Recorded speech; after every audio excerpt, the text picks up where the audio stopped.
নমস্কার সবাইকে, গল্পাঞ্জলি চ্যানেলে আপনাদের স্বাগত। আমি রুমকি। আমার আজকের নিবেদন শীর্ষেন্দু মুখোপাধ্যায় রচিত ছোট গল্প হলুদ আলোটি।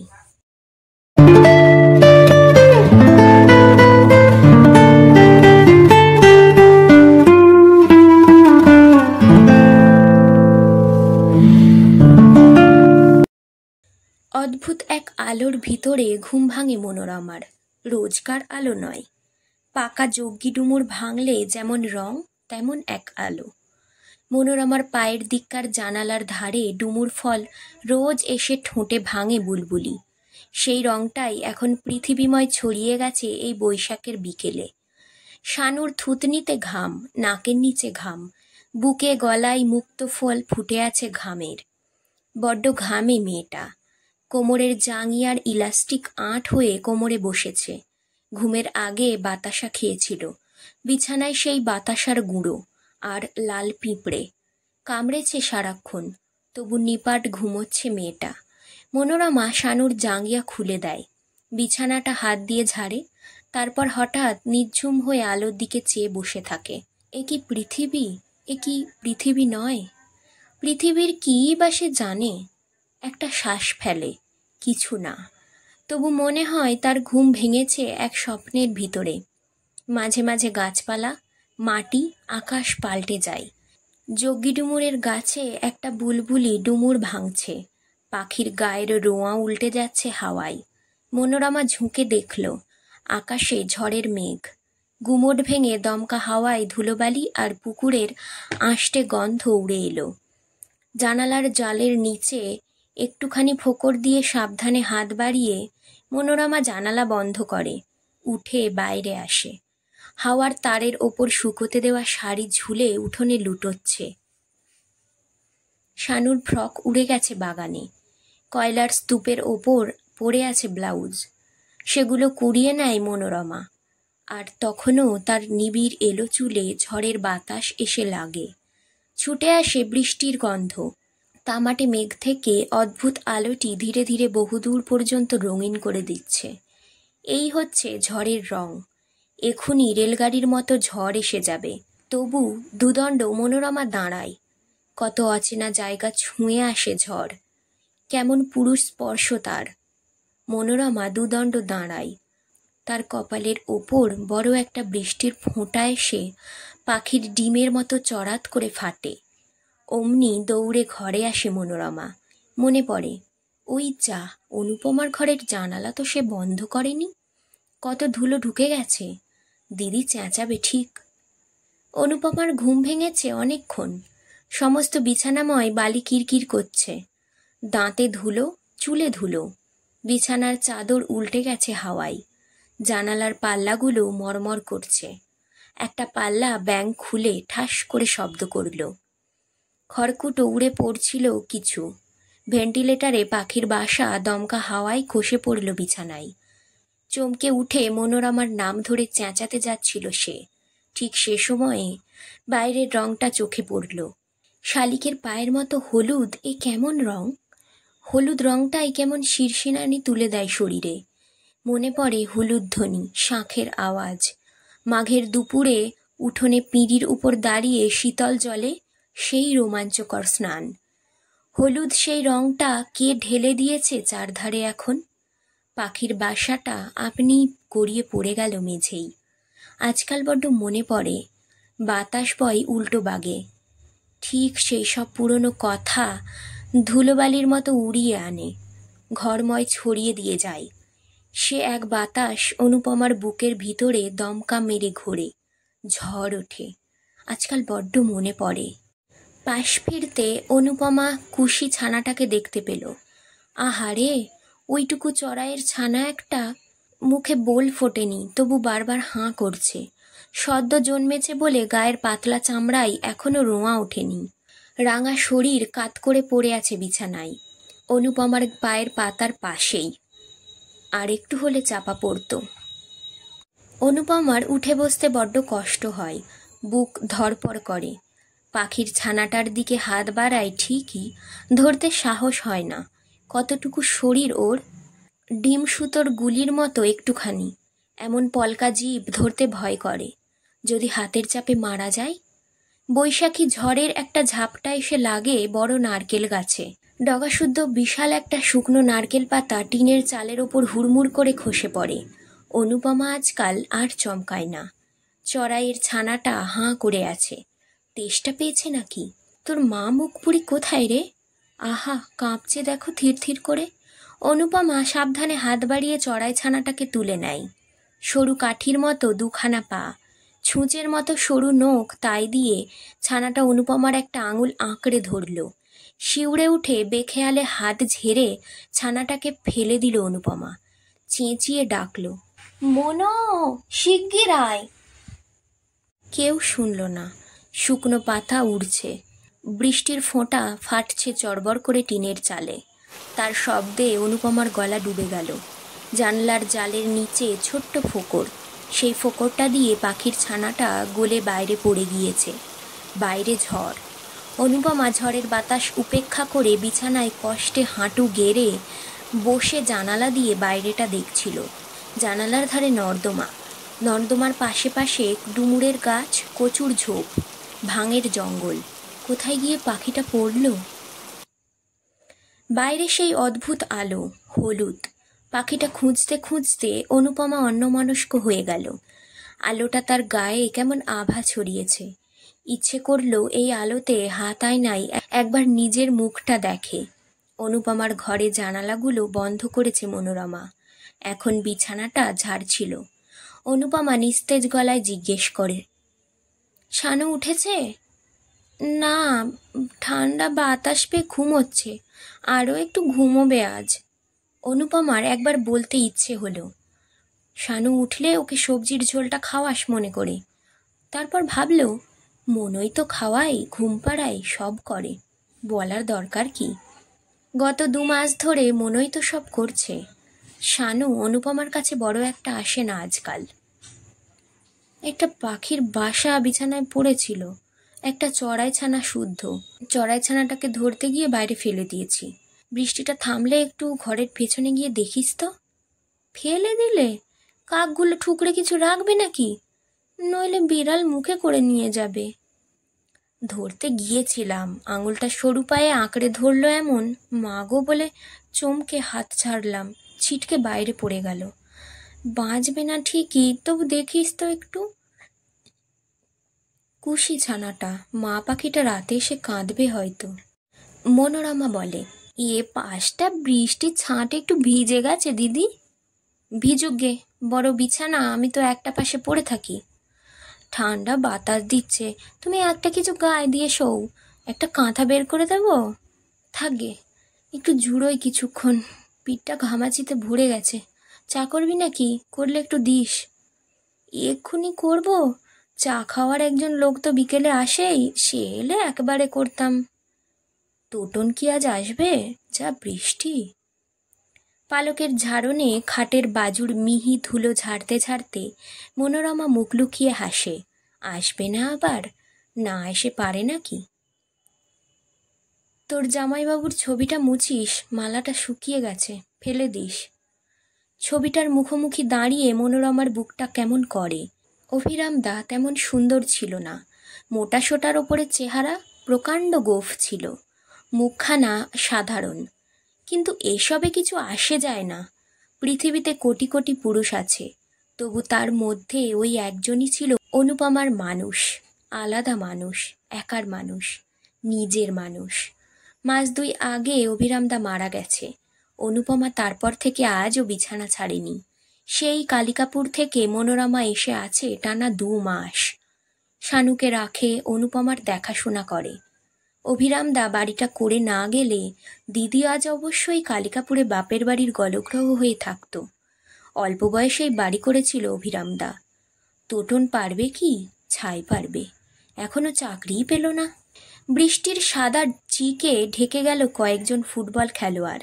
মাঠে দুধের মতো সাদা সাদা ফেনা তুলেছে বৃষ্টি। বাতাসে বলটা ঘুরে যায় এদিক সেদিক, জলের মধ্যে থপ করে পড়ে আটকে যায়। আবছা হয়ে গেল মাঠ। খেলোয়াড়রা দৌড়ে মাঠ ছেড়ে চলে আসতে থাকে। সবার আগে তোটন। তার বুকে ধরা বল। চারধারেই পুকুর, মাঠ, ঘাট আর শহরতলির নতুন না হওয়া বাড়ির ভিত। তারা কেউ একসঙ্গে ছোটে না, 2-4 জন একটা বাড়ির নিচে বারান্দায় গিয়ে দাঁড়ায়। বাদবাকি সবাই শিবাজির চায়ের দোকানে দাঁড়ায় না, একমাত্র তোটন। বুকের বলটা শিবাজির চায়ের দোকানের ভিতরে ভিড়ের মধ্যে ছুঁড়ে দিয়ে বলে, সন্ধ্যের পর দেখা হবে গণেশ। গণেশ পিছন থেকে চেঁচায়, কোথায় যাচ্ছিস? তোটন জবাব দেয় না। তার চারধারে ঝড় আর ঝড়। একপাল পাগল হরিণের মতো বৃষ্টি ছুটছে, জলপ্রপাতের মতো পড়ছে। তার ভিতরে দেখা যায় মজা পুকুরের কচুরিপানার পাতাগুলি উল্টে দিচ্ছে বাতাস। তার পায়ে বুট, গায়ে কলারওয়ালা সাদা গেঞ্জি, পরনে খাটো প্যান্ট। ঝড়ের প্রতিদ্বন্দ্বীর মতো নিজেকে বোধ করে সে। কোথায় যাবে? কোথাও না। তোটন দৌড়বে একা, অনেক দূর। নীল আগুন ঝলসে ওঠে আকাশে, গুড়গুড় করে মাটি কাঁপে। তোটন হা হা করে হাসে, বাতাসের সঙ্গে পাল্লা দিয়ে দৌড়ায়। আজ স্টেট ব্যাংক থেকে একটা রিগ্রেট লেটার এসেছে। চাকরিটা তার হলো না। না হোক। তোটন এখন যে ঘাস পাতা, যে মাটির ওপর দিয়ে দৌড়চ্ছে, চারধারে যে বৃষ্টির ঝড়োকা, উদ্ভিদের শ্বেত গন্ধ, যে শব্দ ও স্পর্শ, এসবের মধ্যে ঠিকই থেকে যাবে তোটন। থাকবে আনন্দ। সে কখনো কাউকে কষ্ট দেবে না। কি ভালো এই ঝড়, এবং একাকী সে। অনেকক্ষণ দৌড়াবে তোটন, একা একা। সন্ধেবেলায় বীণা তার দোতলার অন্ধকার বারান্দায় দাঁড়িয়ে থাকে রোজ। মোটা কালো বীণার স্বামী আশু পোদ্দার পয়সা করেছে, দুটো দোকান। কিন্তু এক দুঃখ, তাদের ছেলেপুলে নেই। স্বামীর তেমন টান নেই বীণার দিকে। রাত করে ফেরে, কাক ভোরে আবার বেরোয়। সারাদিন বীণা একা। প্রেতচক্ষু মেলে সে দোতলা থেকে নিচের লোকালয়টির দিকে লক্ষ্য রাখে। পাড়ার সব কুমারীর খবর রাখে সে, সব বউয়ের। কোন কুমারীর পেটে ভ্রূণ এলো, কোন বউকে স্বামী নেয় না, কে পরপুরুষের সঙ্গ করে, কার বা আছে বাঁধা মেয়ে ছেলে। কাকের মতো এসব নোংরা খুঁটে সে। তারপর এ বাড়ি ও বাড়ি ছড়ায়। সন্ধ্যের পর নিচের রাস্তা দিয়ে তোটন যায়। টেরিলিনের প্যান্ট শার্ট, চুল আঁচড়ানো, ঠোঁটে সিগারেট। বীণা অন্ধকারে হেসে নেয়, তারপর গলা বাড়িয়ে ডাকে, তোটন। তোটন মুখ তুলে বলে, কি বৌদি, কোথায় যাচ্ছ? অভিরামদার বাড়ি। রোজ যাও? যাই, দেখাশোনা করি। আমরা আত্মীয়রা কাছাকাছি আছি, আমরা না দেখলে কে দেখবে? বীণা হাসে, আত্মীয় আবার কি? তুমি তো অভিরামবাবুর পিস্তুত ভাইয়ের শালা, ওকে আত্মীয়তা বলে নাকি? তোটন সিগারেটটা এতক্ষণে লুকিয়ে রেখেছিল পিছনে। হঠাৎ মেয়ে মানুষটার প্রতি একটা ঘেন্না বোধ করে সিগারেটটা বের করে একটা টান দিয়ে বলল, যা ভাবেন। ভাবাভাবির কি আছে ভাই, যার যেখানে ভালো লাগবে যাবে। তাই তো যাচ্ছি। বীণা একটা শ্বাস ফেলে। তোটন চলে গেলে আবার প্রেতচক্ষু মেলে চেয়ে থাকে। তার চোখে ঝড়ের আগের হলুদ আলোটি কখনো বিস্ময় সৃষ্টি করেনি। সে অনুভব করেনি বৃষ্টির সৌন্দর্য। নিজে লোকালয়টির মানুষগুলির পচনশীল শরীরের মাংস, কৃমির কথা সে শুধু ভাবে। তার ভারী আনন্দ হয়। শানু ঘুম থেকে উঠে ডাকে, মাসি যাই। রান্নাঘর থেকে সাড়া দেয় মনোরমা, আমাকে মশা কামড়াচ্ছে, চুলকে দাও। কেটলির জল ফুটে গেল। তোটন এখনো এলো না। আবার বাবুর জন্য জল চড়াতে হবে নাকি? ভারী বিরক্ত বোধ করে মনোরমা। রান্নাঘরে হাত জোড়া বলে মনোরমার উঠতে দেরি হচ্ছিল। অনুপমা ও ঘর থেকে ডাকল, শানু, মাসি কাজ করছে, আমার কাছে আয়, গা চুলকে দেব। পরিষ্কার রাগের গলায় শানু বলল, না, মাসি দেবে। বোধহয় অভিমানে অনেকক্ষণ চুপ করে রইল অনুপমা। তারপর হতাশ গলায় বলল, মনো, শানু আমার পর হয়ে যাচ্ছে। কেটলিটা নামিয়ে ও বেলার তরকারি গরম করতে বসিয়ে মনোরমা বলল, কি যাতা বলো, মাসি কি কখনো মা হয়? অনুপমা ও ঘর থেকে গুনগুন করে বলে, তোর ওপর আমার হিংসে নেই রে মনো, শানু বরাবরই আমার পর ছিল। বাপ বেঁচে থাকতে বাপকেই চিনত, মার কাছে ঘেঁষত না। শানুকে কলতলায় নিয়ে গেল মনোরমা। মুখ চোখ ধুইয়ে যখন জামা পরাচ্ছে তখন এলো তোটন। চা হয়ে গেছে নাকি বলে গোটা 2 হাঁচি দিল পরপর। হাঁচ হাঁচ। অনুপমা বিছানায় উঠে বসলো, বলল, তোটন, আজ একটা চড়াইয়ের বাচ্চা আমার হাতে মরল। মনো, তোটনকে একবার নিয়ে যা না, খুশি বাচ্চাটা একটু খুঁজে আন। এনে কি হবে? ঝংকার দেয় মনোরমা। একটু মাটি চাপা দিয়ে রাখ উঠোনে, অন্ধকার হয়ে গেছে, টর্চটা নিয়ে যা। যাচ্ছি বাবা, একটু রোসো। মেয়েকে খাওয়াই, তরকারিগুলো গরম করে দিই। তোমার যে কিসব বাতিক। বাতিক না রে, আমার হাতেই মরল তো, কষ্ট হয়। কাকে বেড়ালে ছিঁড়ে খাবে। একটু মাটি চাপা দে, হরিনাম করে দিস, ওতে গতি হয়। খুব করে একটু হাসলো তোটন, বলল, চড়াইয়েরও গতি আছে নাকি? অল্প বয়সেই আপনি বড্ড বুড়ো হয়ে গেলেন বৌদি। হলাম বলে পাশ ফেরে অনুপমা। মেঘ কেটে আকাশ এখন বড় পরিষ্কার, ঝলমলে নক্ষত্র আকাশময়। চাঁদও উঠবে একটু পরে। বাতাস ঠান্ডা ভেজা। বাইরের ফিকে অন্ধকারের দিকে অভিমান ভরে চেয়ে শুয়ে আছে অনুপমা, শিশুর মতো শোয়ার ভঙ্গি। সেদিকে চেয়ে বড় কষ্ট হলো মনোরমার। ভগবান ওর সব কেড়ে নিলেন। বর্ষার পর গাছে যেমন পাতা আসে, তেমনি ওর সুখ সদ্য ফুটতে শুরু করছিল। তখনই তোটন চায়ে চুমুক দিয়ে বলে, সর্দি লেগে গেল। মুখ ফিরিয়ে গিন্নির মতো মনোরমা বলে, বৃষ্টিতে ভেজা কেন? তোটন বললে, এমনি, নতুন বর্ষা, প্রথম ঝড় দেখে ভাবলাম একটু ঝড় খাই। ঠান্ডা লেগে গেল। ফ্যারিংসের দোষও আছে, জ্বর না এসে যায়। শরীর যতটা খারাপ তার চেয়ে বেশি ভান করা হচ্ছে। মনোরমা বোঝে, পুরুষদের কায়দা কৌশল সবই পুরনো এবং বোকার মতো। সেই কারণেই ভালো লাগে মনোরমার। শানু ডাকে, মাসি।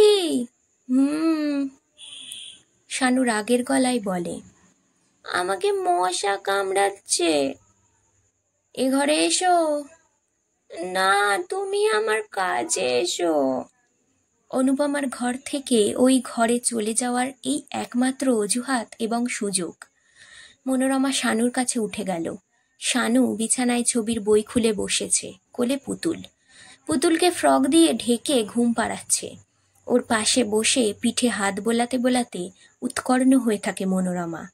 তোটন আসবে, অনুপমার সঙ্গে 2-1 কথা বলে ঠিক উঠে আসবে। রোজই আসে। তোটন বলল, যাই। এসো। তোটন ও ঘরে গেল। অনুপমা চিত হয়ে শুয়ে ওপরের দিকে চেয়ে দেখছিল।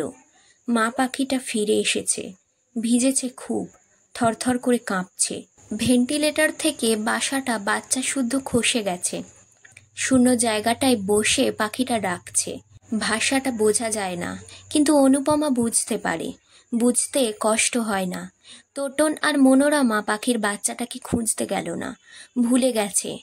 ও ঘরে বসে কথা বলছে দুজন, হাসছে। অনুপমা এখন আর হাসে না, হাসবে না বহুদিন। পৃথিবীর হলুদ রংটা মুছে গেছে। বাতাস এখন উল্টো বাগে বয়। যত রাজ্যের পুরনো কথার ধুলোবালি ছড়িয়ে যায় ঘরময়।